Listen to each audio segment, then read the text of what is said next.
All right, let's get started. So we are the AnChain group, and our project is bot detection in a blockchain system.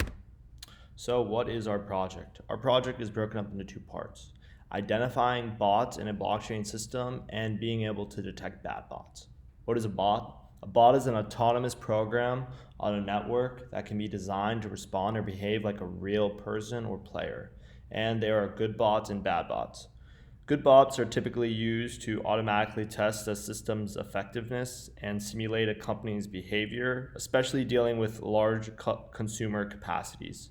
And bad bots often are disguised as good bots and as normal business transactions, and they typically block the normal usage of a company's service and ends up wiping all the consumer data participated, causing massive loss. And bad bots vary so much that it's very difficult to distinguish, between the two. And so the second half of our project, detecting bad bots, we're going to be using data to track transaction behavior from various blockchains. We're going to use machine learning models to analyze if there's any abnormal behavior from bots.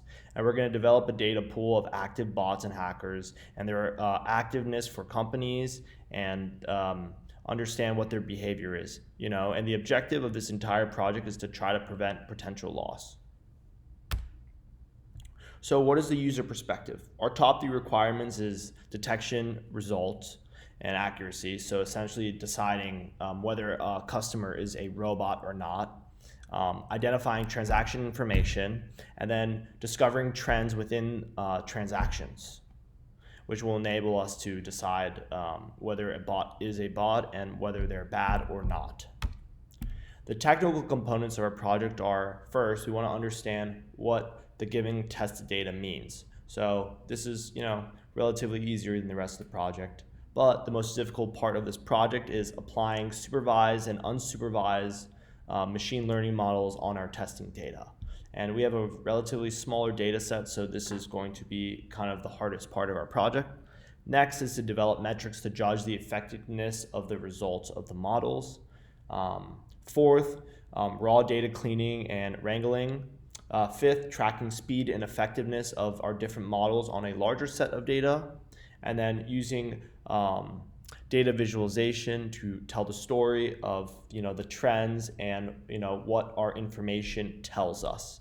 And then finally exploring clusters of consumer actions and their reflection on the data patterns. Next, this is our data model. So essentially our input is going to be a human player or bot, and the features are going to be the activity, the frequency, and the quantity.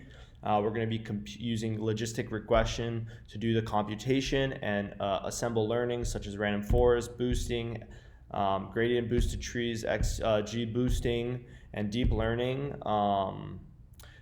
to do this kind of identification. And the outputs are going to be the identification, the abnormality detection, and the warning notification.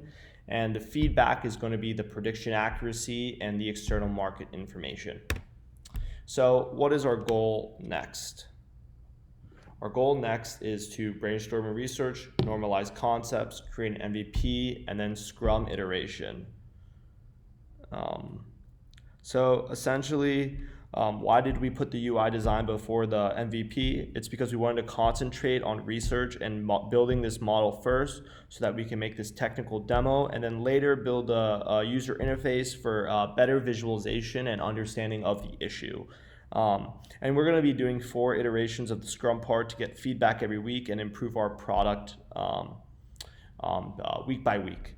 And from a technical showcase, we want to make it very interpretable as a very innovative project to be able to explain the issues with good bots and bad bots and tell a story about what trends we found within our data set. So looking forward to building this project this semester. Thank you.